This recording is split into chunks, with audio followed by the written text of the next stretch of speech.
자, 요번 과의 주제는 투부정사의 명사적 용법이지만, 그러니까 전체를 다 설명을 할게요. 투부정사가 가지고 있는 특징들을 다시 설명을 하겠습니다. 이 친구는 솔직히 정말 많이 설명을 했지만 정말 기억이 안 나는 문법 중에 하나예요. 왜냐면 워낙 가지고 있는 개성이 넘치는 친구이기도 하고, 이 친구 자체가 익숙해지기 참 힘들어요. 사실 그리고 투부정사를 우리가 이렇게까지 분리를 하는 것도 사실 좀 이상한 일이기도 해요. 왜냐면 말할 때 누가 문법을 구분해서 말을 합니까? 우린 그냥 말을 하지.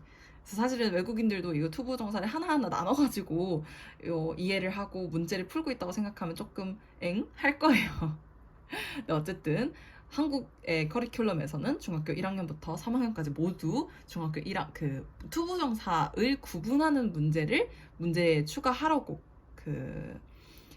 교과서에도 추가하고 학습지에도 추가하고 뭐 시험지에도 추가하도록 되어 있기 때문에 어쩔 수 없이 우리가 구분하는 법을 배우긴 하지만 한 번 또 배워놓으면 유용하게 여기저기 쓸 수 있는 친구이기 때문에 한번 설명해 보도록 하겠습니다. 일단 기본적으로 품사들에 대해서 정확히 알고 있어야 돼요. 투부정사를 이해를 하려면. 품사라는 거는 단어를 종류별로 나눈 거예요. 단어를 역할 종류별로 나눈 겁니다. 그냥 랜덤하게 단어들이 이렇게 흩뿌려져 있잖아요.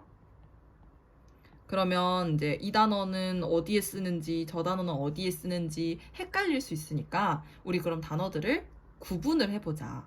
예를 들어 뭐 요리하는 사람들은 요리사, 그 다음에 사진 찍는 사람들은 사진작가, 글 쓰는 사람들은 작가, 이런 식으로 분류를 하는 것처럼 우리 단어들도 역할별로 나눠보자 하는 게 품사입니다. 자, 이 품사에는 총 8개의 품사가 있어요. 영어에는요. 하지만 우리는 7개만 알면 됩니다. 왜냐면 8개 품사 중 하나인 감탄사는 그냥 와우, 오 마이 갓 이런 것들, 이게 이제 감탄사기 때문에 정말 필요 없는 친구들이죠. 그래서 7가지를 구분해야 되는데 첫 번째가 명사, 두 번째가 동사, 세 번째가 형용사, 네 번째가 부사.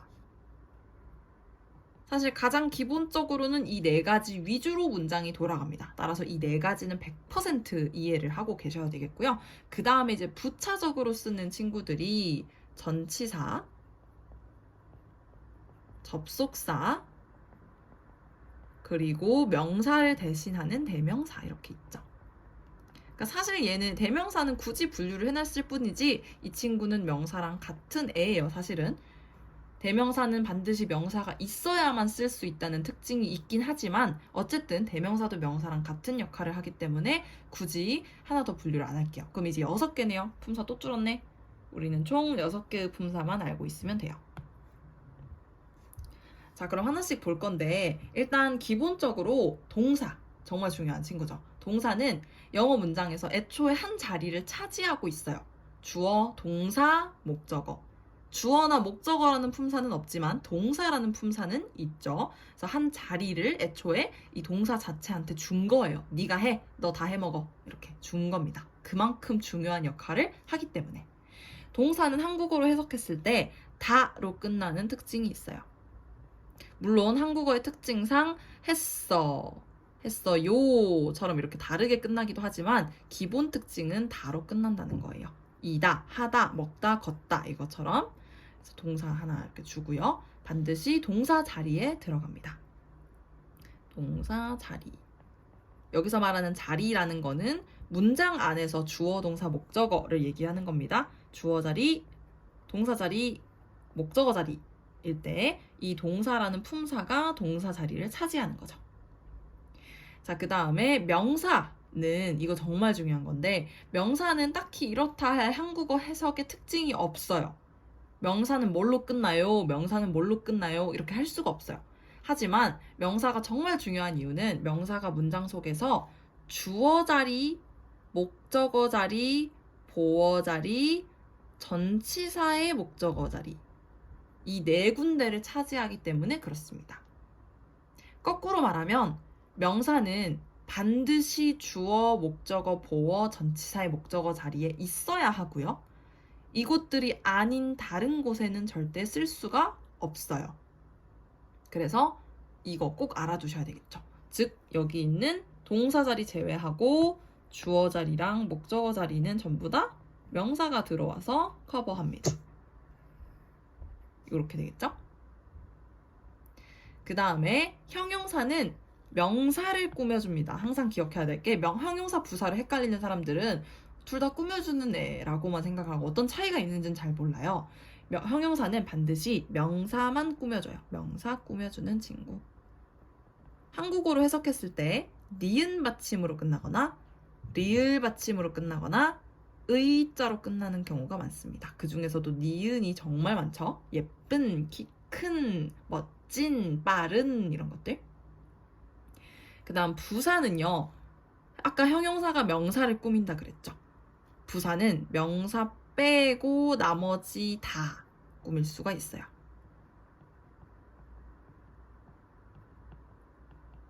서로 밥그릇은 안 뺏는 거예요. 형용사는 명사만 하고 난 명사 할 테니까 너 나머지 다 해. 이렇게 줘버린 거예요. 부사한테. 그래서 그럼 그 나머지 다가 누구누구냐? 형용사가 될 수도 있고요. 부사가 될 수도 있고요. 동사가 될 수도 있고요. 문장 전체가 될 수도 있어요.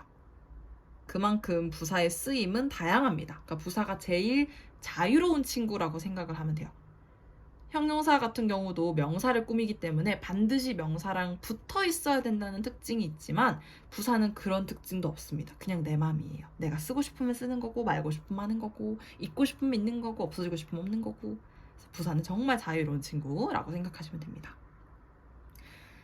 보통 해석을 했을 때 뭐뭐 하게 또는 뭐뭐 히 이렇게 끝나는 경우가 많습니다. 그 다음 전치사는요. 반드시 명사랑 한 세트를 이루는 친구예요. 이렇게. 한국어로 치면 한국어의 조사와 같은 역할을 하는데요. 한국어에서 조사는 어떤 애들이냐면 뭐뭐는, 뭐뭐은, 뭐뭐가, 이가 이런 거나 요거는 근데 이제 주어 보통 쓸 때 만들죠. 이런 것들도 있고 이제 전치사에 해당하는 조사를 좀 이야기를 하자면 의, 랑, 에게, 에서, 로, 부터, 까지 이런 것들이에요. 얘네들은 절대 혼자 쓸 수 없죠. 그냥 갑자기 에서, 부터 이렇게만 얘기하면 뭐에서 뭐부터 뭔가가 빠져있다는 느낌이 들죠. 그 자리에 명사가 들어가요.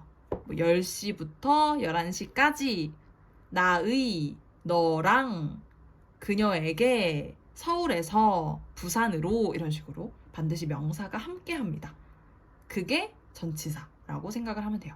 왜 이름이 전치사냐면 앞에 있기 때문에 그렇습니다. 앞전자예요. 한국어에서 조사는 뒤에 붙습니다. 나의, 너랑. 근데 영어에서 전치사는 명사 앞에 붙죠. With you, to you, from Seoul, to Busan 이런 식으로 뒤 앞쪽에 붙어요. 그 다음에 접속사는 다들 알고 있듯이 문장과 문장 또는 단어와 단어를 이어주는 역할을 합니다. 보통은 문장과 문장을 이어주는 역할이라고 생각하면 될 것 같아요. 자, 요렇게 해서 육품사를 정리를 해봤습니다. 대명사하고 감탄사는 필요 없으니까 팔품사지만 육품사로 줄인 거고요. 요렇게는 무조건 구분을 해야 되는 친구들이에요. 품사가 뭔지는 알아야 이 문장 속에서 어떤 친구를 어디에 써야 되고 어디에는 쓰면 안 되고 이런 것들이 눈에 보이겠죠. 그래서 품사는 무조건 기억을 해주셔야 되고요. 자, 그럼 요 얘기를 투부정사 얘기하는데 왜 했냐면 투부정사는 투 더하기 동사의 모양을 하고 있어요. 그래서 원래는 동사인 친구를 투자를 붙여가지고 투부정사라고 이름을 붙인 거예요. 근데 왜 부정사냐면요. 아니 할 때 그 부정사가 아니고 이 앞에 있는 부자는 아니다 부. 정자는 정하다 정자예요. 사자는 단어 사자입니다. 합쳐보면 정해지지 않은 단어라는 뜻이에요. 그래서 투부정사는 정해지지 않은 단어라는 뜻입니다. 품사가 정해져 있지 않다는 뜻이 되겠죠. 그래서 투부정사는 명사로도 쓸 수 있고 형용사로도 쓸 수 있고 부사로도 쓸 수 있어요. 전치사하고 접속사는 자기들만의 세계가 있으니까 서로 침범을 하지 않죠. 그래서 명사, 형용사, 부사가 있는데 그러면 동사로는 쓸 수 없어요? 할 수 있는데 동사로는 못 씁니다. 왜냐면 원래 얘가 동사였다가 동사하기 싫어서 투부정사로 도망친 거예요. 그래서 한번 도망쳤는데 다시 들어가고 싶지 않겠죠. 동사로는 쓸 수가 없어요. 그래서 명사와 형용사, 부사 이렇게 세 가지 용법이 있다라고 생각을 하시면 됩니다. 자, 그러면 이거 어떻게 구분하냐? 명사, 형용사, 부사. 일단은 형용사부터 보자면요. 형용사는 반드시 명사를 꾸며준다 그랬었죠. 아까 전에 원래 형용사의 특징이 명사를 꾸며준다 라는 특징이 있었고 니은 받침 또는 리을 받침이 있었단 말이에요. 해석을 했을 때. 그거랑 똑같습니다. 형용사적 용법일 경우 명사를 꾸며야죠. 근데 명사를 어디서 꾸며주냐면 뒤에서 꾸며요. 명사의 뒤에서 꾸밈. 이렇게 쓸게요.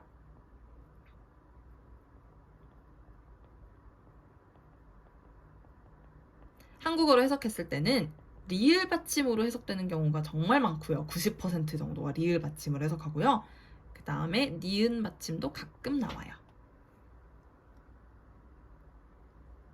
그냥 형용사랑 좀 반대죠. 보통은 예쁜, 키 큰처럼 니은이 많은데 투부정사가 형용사 할 때는 리을이 많아요. 그 다음에 부사적 용법은요. 아까 부사는 가장 자유로운 애라 그랬어요. 명사 빼고 나머지 다 꾸미고 하게 히라고 해석하고 있어도 되고 없어도 되는 애라고 얘기했었는데 투부정사도 마찬가지입니다. 투부정사의 부사적 용법도 가장 자유로운 친구예요. 얘는 해석이 진짜 많아요. 막 어떤 사람은 5개라고 하고 어떤 사람은 10개라고 하고 하기도 하는데 가장 대표적인 뜻 하나만 꼽자면 뭐뭐 하기 위해서. 일단은 이 친구는 문장에 영향을 전혀 주지 않아요. 문장에 영향을 주지 않음.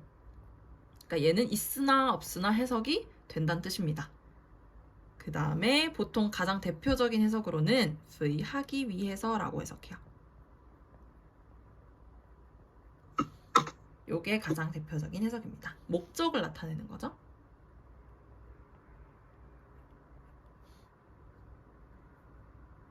그 다음에 자 이제 대표 명사 나왔습니다. 이게 제일 이제 메인인데 왜 마지막으로 뺐냐면 명사가 좀 가장 까다롭기 때문에 그렇습니다. 아까 부사는 문장에 영향을 주지 않는다고 했지만 명사는 반드시 문장에서 이 4자리 중에 한 자리를 차지해야 된다고 했어요. 즉 명사는 문장의 필수 성분이에요. 필수 성분. 얘가 없는 문장은 존재할 수 없어요. 동사도 당연히 필수 성분이겠죠? 동사가 없는 문장은 존재할 수 없으니까. 그래서 이 2개는 필수 성분. 하지만 형용사와 부사는 필수 성분은 아닙니다. 고양이가 걸어가고 있어.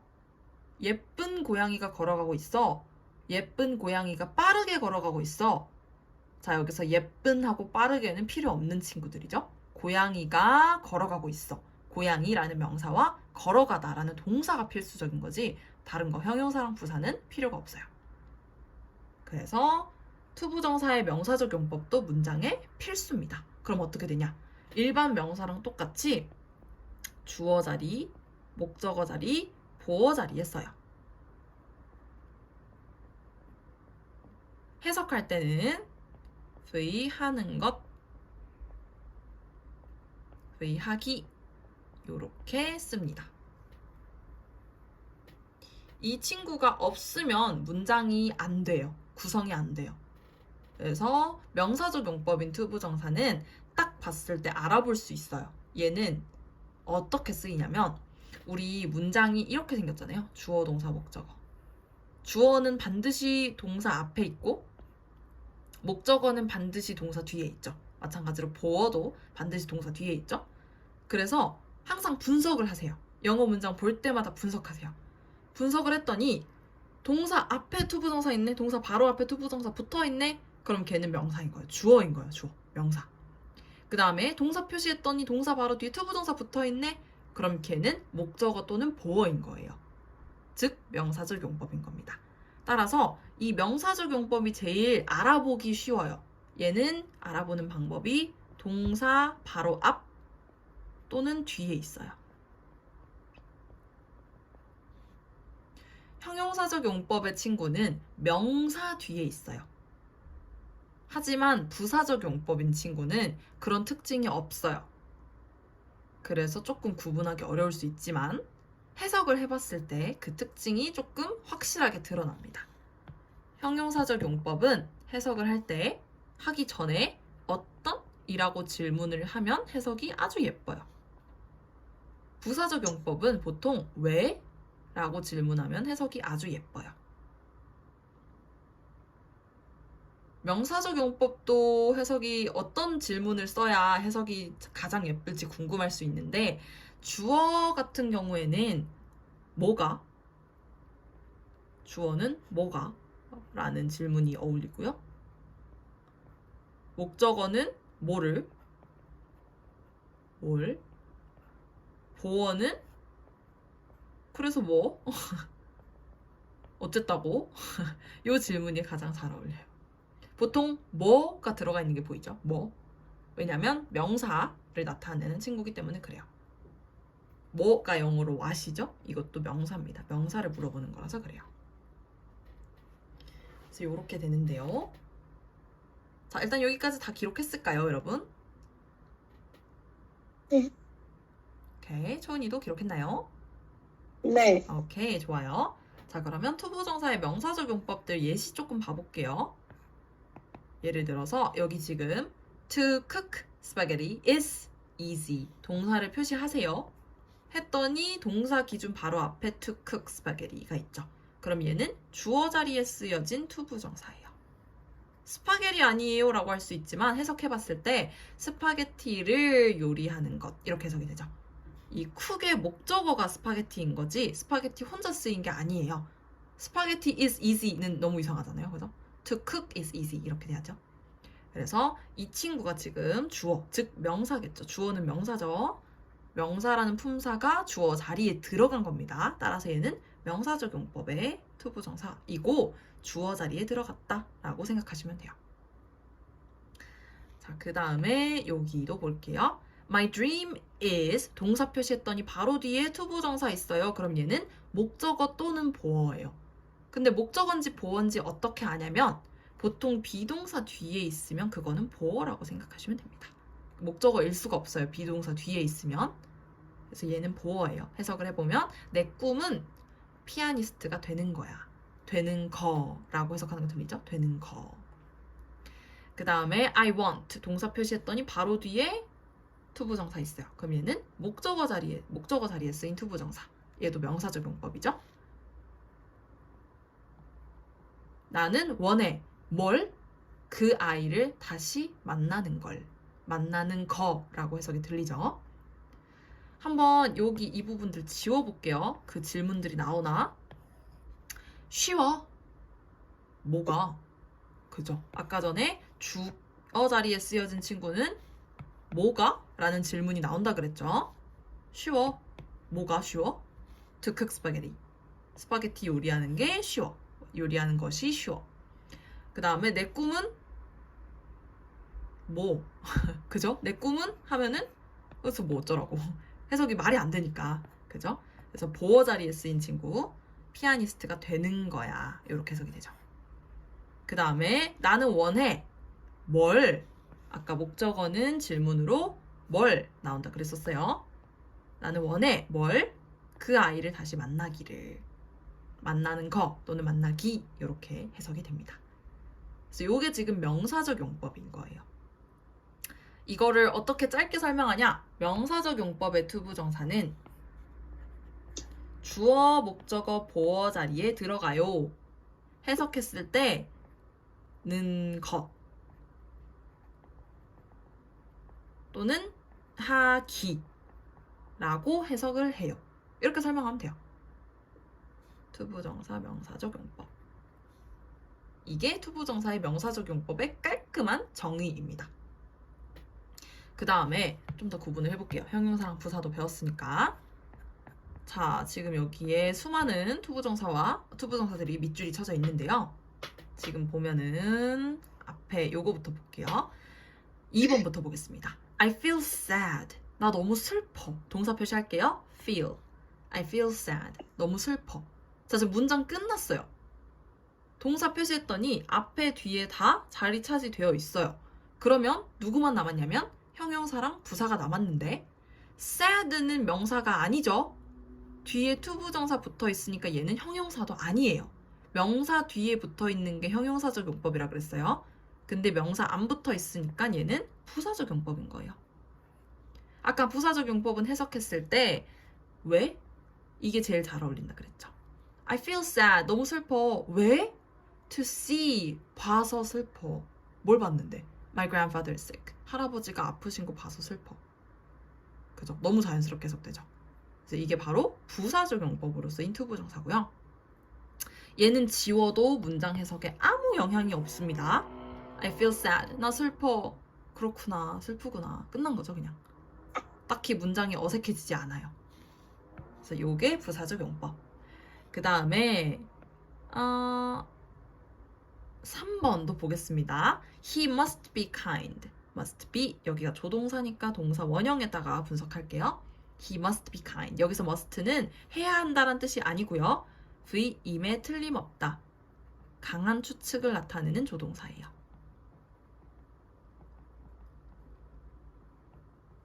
마라톤을 뛰고 온 친구가 있어요. 그 친구한테 너 엄청 피곤하겠다 라고 할 때 쓰는 게 must예요. 왜냐면 반드시 그럴 수밖에 없잖아요. 마라톤 뛰고 왔는데 안 피곤한 사람은 존재할 수가 없죠. 그래서 무조건 그러겠다 라고 얘기를 할 때 must 쓰시고 동사 원형 쓰시면 됩니다. He must be kind. 그는 정말 친절함에 틀림없어. 왜? To take care. 돌봐줘서. 자, 여기도 지금 왜 친절해? 이유 설명이 돼야 되겠죠. 따라서 이 친구도 부사적 용법입니다.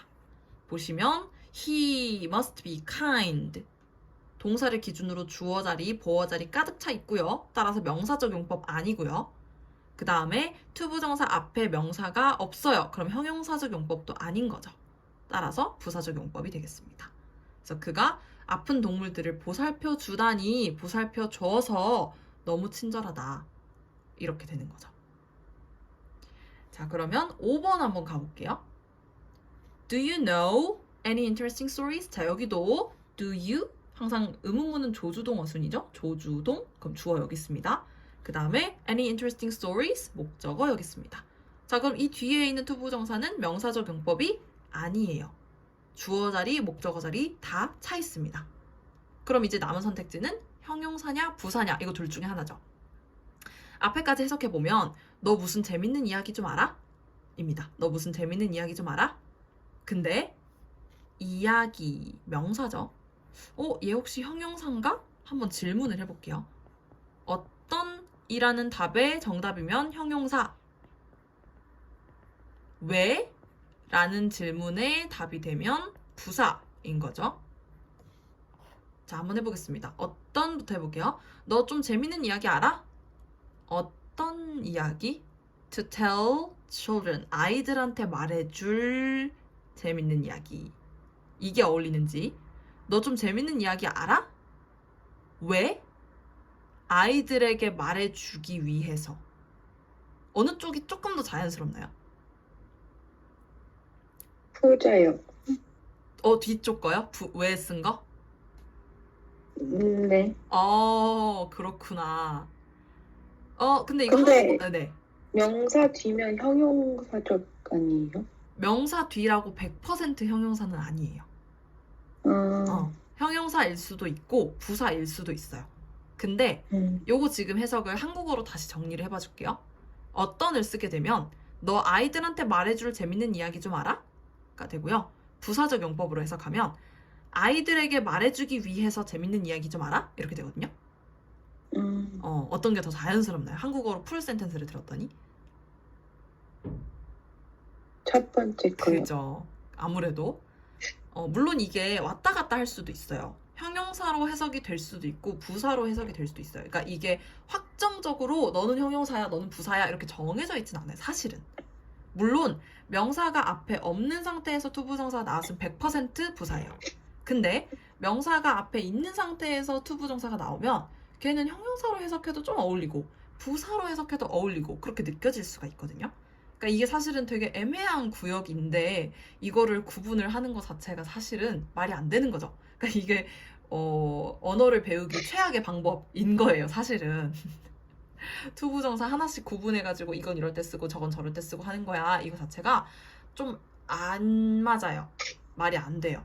근데 이제 어쨌든 우리 한국의 교육 철학에서는 커리큘럼 상으로는 그렇게 하라고 하니까 하는 건데 사실은 이렇게까지 구분을 할 필요는 없다. 원래는. 자, 방금 전에 이제 초은이가 좋은 질문 했어요. 명사 뒤에 있으면 무조건 형용사인 거 아니에요? 라고 했는데 명사 뒤에 있어도 형용사처럼 해석되지 않는 거 한번 봐볼게요. 예를 들어서 I need some apples.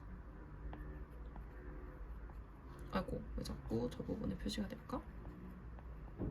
I need some apples to make an apple pie 라고 해볼게요. 사실 이미 머릿속으로 해석 다 되고 있죠. 이거 더 쉬운 문장이기 때문에. 하지만 분석을 해볼게요. 어쨌든 우리의 목표는 문법적으로 정확하게 해석을 하는 거기 때문에 자, 동사 표시해보면 need인 거죠. 동사 기준으로 I, 주어, some apples, 목적어 다 차 있습니다. 그러면 to make가 명사가 아닌 거죠. 주어, 목적어 자리 다 썼으니까. 자, 근데 이 친구는 목적어라는 거는 이 명사란 뜻이죠. 명사는 반드시 목적어이기 때문에. 자, 그럼 명사 뒤에 투부정사 있어요. 그럼 이 투부정사가 형용사인지 부사인지 체크를 해보겠습니다. 어떤이면 형용사, 왜면 부사죠. 어떤 써볼게요. 나는 사과가 좀 필요해. 잠깐만. 이것도 양쪽 다 된다. 그죠? 이것도 해보면 나 애플파이 만들 사과가 좀 필요해. 로도 해석이 되고 나 애플파이 만들기 위해서 사과가 좀 필요해. 이렇게 되는데 이것도 양쪽이 다 해석되네요. 그죠? 잘못 든 예시를 가져왔군요.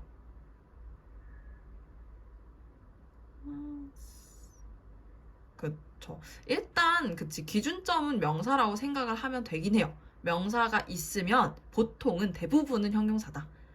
뒤에 있는 투부정사가. 하지만 부사로 해석이 자연스럽게 되기도 한다. 그리고 앞에 형용사가 있다고, 앞에 명사가 있다고 뒤에 있는 투부정사가 100% 형용사적 용법은 아니다. 요거를 알고 있으면 조금 더 좋고요.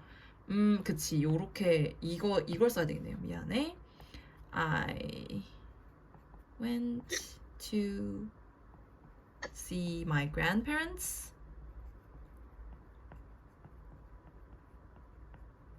To check their conditions. 이렇게 써볼게요. 이것도 이미 쓰자마자 해석 다 됐죠. 하지만 분석해 보겠습니다. I went to see my grandparents. 주어 있고요. 이거는 목적어죠. 동사 바로 뒤에 있으면 목적어입니다. 물론 이제 목적어가 아닐 수도 있긴 한데 거기까지 가면 좀 어려울 수 있으니까 그냥 목적어로 할게요. 목적어입니다. 자, 그 다음에 my grandparents. 요거는 지금 to see 요거의 목적어죠. 보러, 본다. 무엇을 본다? 할아버지, 부모님, 조부모님을 본다. 이렇게 되겠죠? 그래서 이 부분이 이제 see하고 연결된 구간인데 어쨌든 얘도 명사입니다. 그 다음 뒤에 투부정사 있죠. 그럼 얘가 이제 형용사냐 아니냐 체크를 해보면요. 자, 나는 우리 조부모님 뵈러 갔어. 어떤 조부모님 뵈러 갔어? 그들의 건강을 살필 조부모님 보러 갔어. 이거 말이 안 되죠. 아예. 그들의가 조부모님인데 조부모님의 건강을 살필 조부모님을 뵈러 갔어. 말이 아예 안 되죠. 한국어로. 그래서 얘는 형용사가 아니에요. grandparents라는 명사 뒤에 있음에도 부사로만 해석이 됩니다. 나는 조부모님 뵈러 갔어. 왜? 조부모님 건강 살피기 위해서. 이거 이해되나요? 네. 그래서 반드시 명사 뒤에 있다고 다 형용사적 용법은 아닐 수 있다. 요거를 일단 기억을 해주면 좋아요. 그러니까 해석을 하기 전에 어떤 또는 왜라는 질문을 써주세요. 이걸 쓴다고 100% 갈라지진 않습니다. 왜냐면 아까 전에 이제 조은이가 얘기했던 것처럼 요게 왜를 썼는데 해석이 조금 자연스럽게 느껴질 수도 있죠. 얘 같은 경우에는 100% 형용사와 부사 다 쓸 수 있죠. 사과 파이를 만들 사과가 좀 필요해 할 수도 있고 사과 파이 만들기 위해서 사과가 좀 필요해 해도 완전 자연스러워요. 그러니까 얘는 둘 다 되는 거고요. 얘는 부사만 되고 형용사가 안 되죠. 명사 뒤에 있는데도. 얘는 형용사가 되죠. 아이들에게 말해줄 재밌는 이야기 좀 아니? 이렇게 해석이 되겠죠? 그래서 여기서 지금 이 친구만 형용사입니다. 이 5번만 형용사로 쓰였어요. 이렇게 구분을 하시면 됩니다. 아까 명사 같은 경우에는 구분할 때 그 동사 기준으로 바로 앞이나 뒤에 있다라고 얘기했었고요. 주어, 목적어, 보어 자리에 들어가고 해석했을 때 V 하는 것, V 하기라고 해석이 된다. 이게 특징이라고 했었죠. 형용사적 용법의 투부정사를 한마디로 정리하자면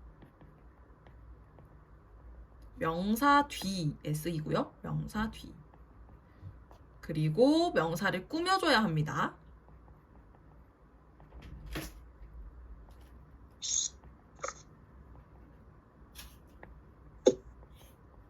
그리고 해석했을 때 리을 받침 또는 니은 받침으로 끝나요.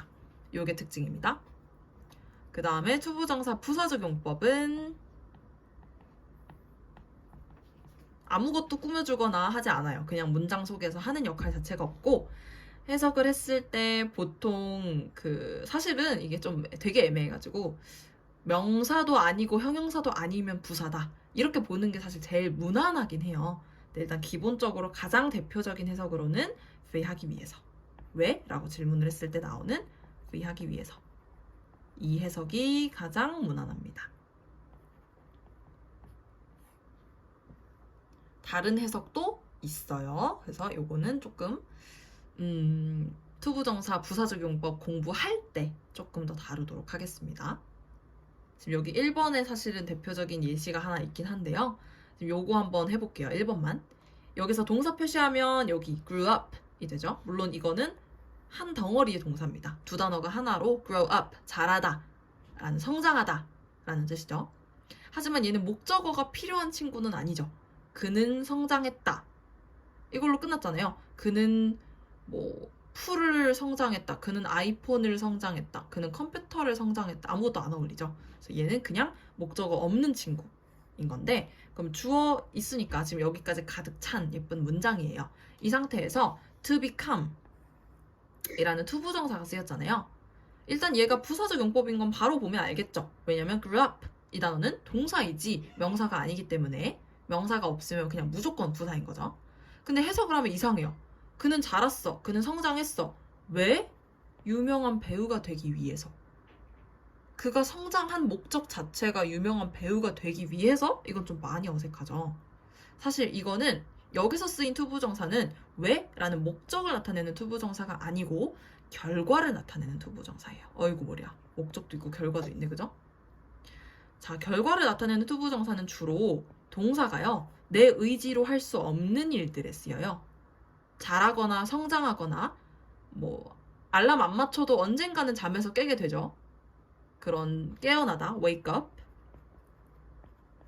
이런 것들, live, 살다 이런 것들. 이런 친구들은 우리가 원하지 않아도 그냥 자동으로 하게 되죠. 우리가 딱히 뭔가 나 살아야지, 나 성장해야지, 나 아침에 일어나야지 이렇게 하지 않아도 그냥 살다 보면 언젠가 그렇게 돼 있어요. wake up, live, grow up 같은 경우에는. 그래서 이런 동사들이 쓰이고 나서 그 뒤에 투부정사가 와 있으면 이거는 결과예요. 그냥 이 동작을 시간의 흐름대로 놔뒀더니 그 결과가 이렇게 됐어. 이렇게 해석을 하거든요. 그래서 해석을 해줄 때 이 동사 부분에다가 서를 붙여주세요. 서. 그래서 할 때 그 서. 그래서 그는 자라서 유명한 배우가 됐어. 이렇게 된 거죠.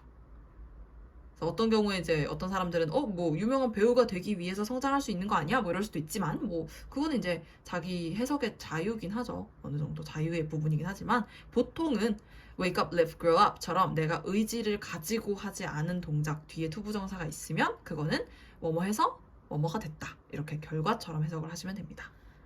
이걸로 쓰인 대표적으로 좋은 예시 하나가 He lived to be 100 이거든요. 이것도 해석해보면 그는 100세가 되기 위해 살았다. 이거 너무 이상하잖아요. 100세가 되는 게 목표야. 삶의 목적이야. 이거 좀 이상하죠. 근데 그는 살아서 어느 순간 보니 100세가 되었다. 이렇게 하면은 그는 100세까지 살았다 라고 하면 훨씬 더 자연스럽죠. 그래서 여기서는 목적이 아니라 결과의 의미로 쓰인 투부정사다 이렇게 느껴지겠지만 투부정사에는 해석이 정말 다양합니다. 정말 다양하고 용법이 많아요. 하나로 딱 특정할 수가 없어요. 투부정사의 그 부사적 용법은. 그래서 기본적으로 이 투부정사의 부사적 용법은 되게 자유롭게 해석이 되고요. 내가 봤을 때 해석이 자연스러우면 맞는 거예요. 그래서 보통 투부정사의 부사적 용법은 안 그래도 부사가 자유로운데 투부정사라는 정해져 있지 않은 품사가 또 자유롭기까지 하니까 이 친구는 그냥 말 그대로 좀 풀어놓는 그냥 뭐랄까? 길거리에서 사는 강아지 같은 느낌의 친구고요. 투부정사를 구분을 할 때 명사는 구분하기 쉽죠. 동사 기준으로 보면 되니까. 형용사도 구분하기 비교적 쉽죠. 명사 뒤에 있으니까. 근데 이거 두 개를 해봤더니 아니더라. 그러면 부사로 가셔도 상관없습니다. 그래서 이렇게 투부정사를 구분하는 방법을 공부를 해봤습니다. 요거 혹시 이해 안 되는 부분 있었나요? 초은이? 아니요. 오케이. 메리는? 괜찮아요. 오케이, 좋습니다. 지금 공부한 거 확실하게 정리해가지고 문제도 풀어보고 해석도 해보고 문장도 만들어보고 하다 보면 투부정사가 가지고 있는 역할을 굳이 생각하지 않고도 자연스럽게 예쁜 문장을 만들 수가 있어요. 투부정사는 영어에서 진짜 많이 쓰는 친구예요. 원래 많이 쓰는 애일수록 어려워요. 알죠, 뭔지? 많이 쓰는 애일수록 생긴 거는 간단하게 생겼는데 해석이나 용법이 까다로워요. 그래서 많이 쓰는 투부정사 잘 구분할 수 있도록 공부해 주시는 게 좋습니다.